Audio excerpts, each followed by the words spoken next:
Yuki Ishikawa is getting closer to Turkey. Darlan Souza is set to boost Halkbank. Zenit Kazan are preparing for a major rebuild. Matthew Anderson is almost at Fenerbahce. Japan is smashing attendance records. And Aleksander Śliwka could return to Poland to reboot his career. All this and much more in the latest edition of Volleyball News. As always, hit that like button. And let's get started.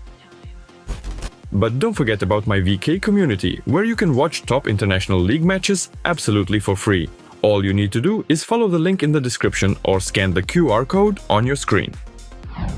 Let's start with Turkey, because right now this is where almost all the key transfer storylines are coming together. And if you want to understand where European volleyball is heading in the next few years, this is the place to watch.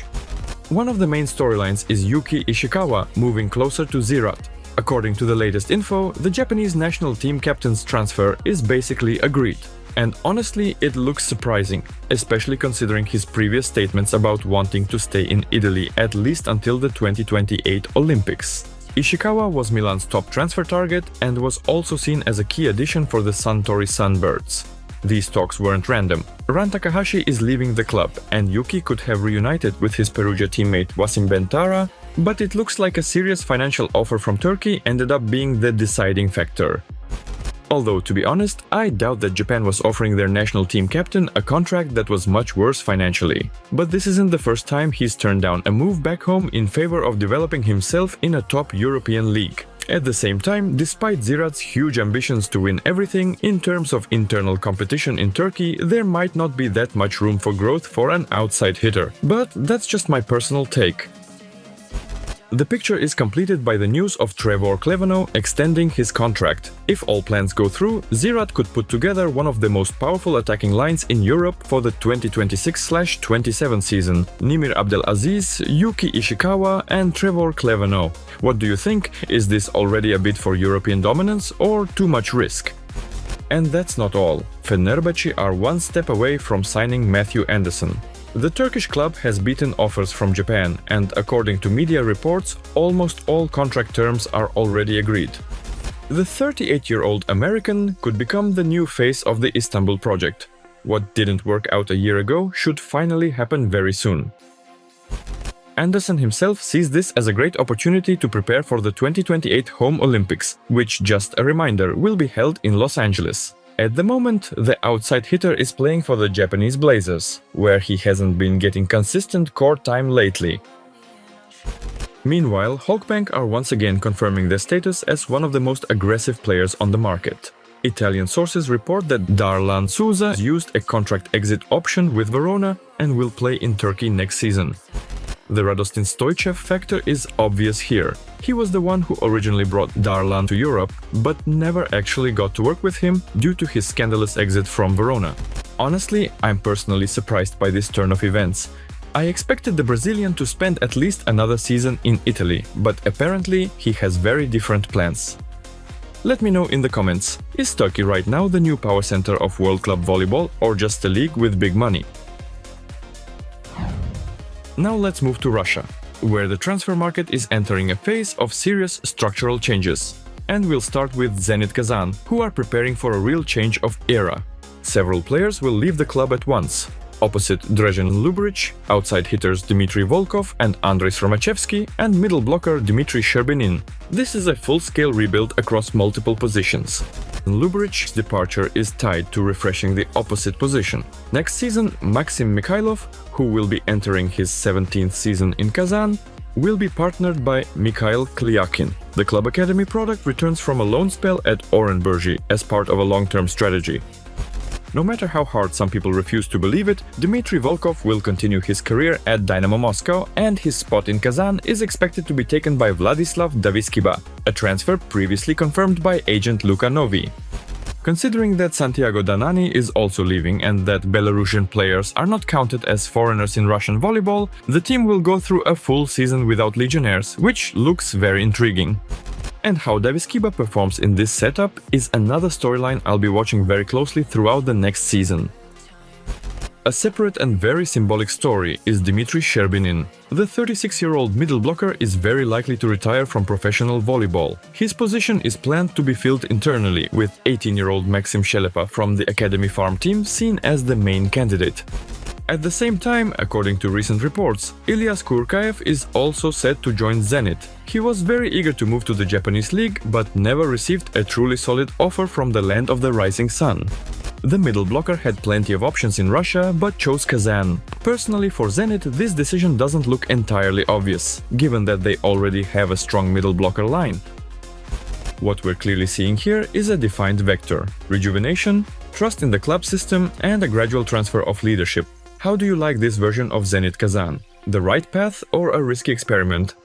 At the same time, the club is actively working during the season as well. Egor Feoktistov will finish the championship in Kazan on loan from Lokomotiv.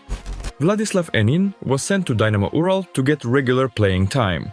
The outside hitter even traveled with the Kazan squad to Ufa and already managed to play against his parent club. Andrei Surmachevsky will deal with that next season as previously reported, since he will continue his career at Dynamo Ural. The Kazan Academy graduate couldn't fully secure a starting spot, so together with the management, he decided to return to last year's successful scenario, where Surmachevsky showed bright and effective volleyball. But Hossein Puria won't make it to Ufa after all. Earlier there were reports that Kanzadeh had reached a preliminary agreement with Dynamo Ural. Later, Civitanova released a statement saying the player had left the club without permission, making any transfer impossible without contract termination and compensation. In the end, the 21-year-old Iranian national team player joined Al Arabi, one of the richest clubs in Qatar. At the same time, Zenit St. Petersburg are also strengthening. Next season, Egor Sidenko will become a player of the Northern Capital Club and will partner Vladislav Babkevich. Now Italy, and here transfers are becoming more and more strategic. Agent Luka Novi confirmed several important decisions at once. Vladislav Daviskiba will play for Zenit Kazan next season, so this transfer is now beyond any doubt. It's also confirmed that brothers Semeon and Alexander Nikolov will team up at Civitanova. At the same time, current setter Mattia Boninfante may leave the club, for reasons related not only to his performance but also to the team's long-term development strategy. Mattia definitely already has enough experience to play at the highest level, but management seems to feel that his development has slowed, so they decided to take a risk and bet on the Bulgarian duo. Kirill Klets is also on Civitanova's extended shortlist. The player himself admits that playing in Italy one day is his dream. Right now, the Russian opposite is the top scorer of the Japanese league, and despite not having the strongest roster around him, largely thanks to Klets, his team manages to seriously challenge even the strongest opponents. What do you think? Is Klets ready for Italy already, or does he still need more time? Big changes are also coming to Perugia. Yuki Ishikawa, Wasim Bentara, Roberto Russo and Brian Argilagos will all leave the club.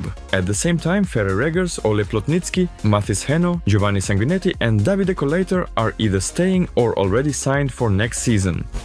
As reported in the media, many Italian clubs are interested in Ole Plotnitsky and are ready to offer him very strong financial terms. But Perugia's management is determined to do everything possible to keep the Ukrainian outside hitter.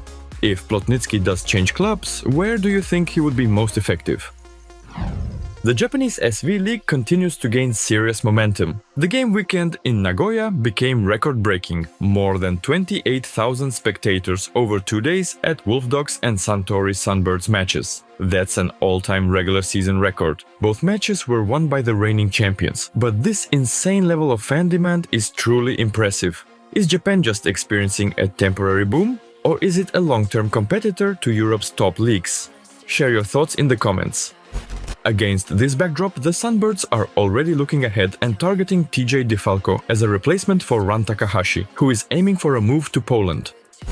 An extra bonus is his previous connection with Masahiro Sekita, which worked perfectly at the Stings. And while the Birds have already solved the replacement for Dmitry Muzersky by signing Wasim Bentara, there are still too many questions around the outside hitter line.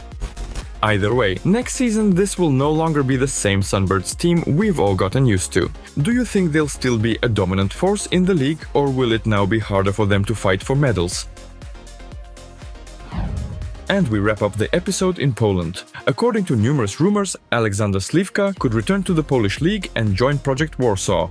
The competition there would be fierce. Bartosz Bednosh and, most likely, Kevin Tilly, who is expected to extend his contract with the Capital Club. The last few seasons haven't been easy for Śliwka. Injuries, missed tournaments, limited playing time first in Japan and then in Turkey. Once one of the best outside hitters in the world, he is now going through a tough period in his career. A return home could give him the chance to reset his career and remind everyone of himself at the top level. Do you believe in a Śliwka comeback, or is his peak already behind him? If you found this episode useful and interesting, make sure to support it with a like. Write in the comments which transfer surprised you the most and which opinion you strongly disagree with. And of course, subscribe to the channel. The transfer off-season is only just getting started. As always, this was Nick. Love what you do, and you're guaranteed to succeed. See you soon. Bye.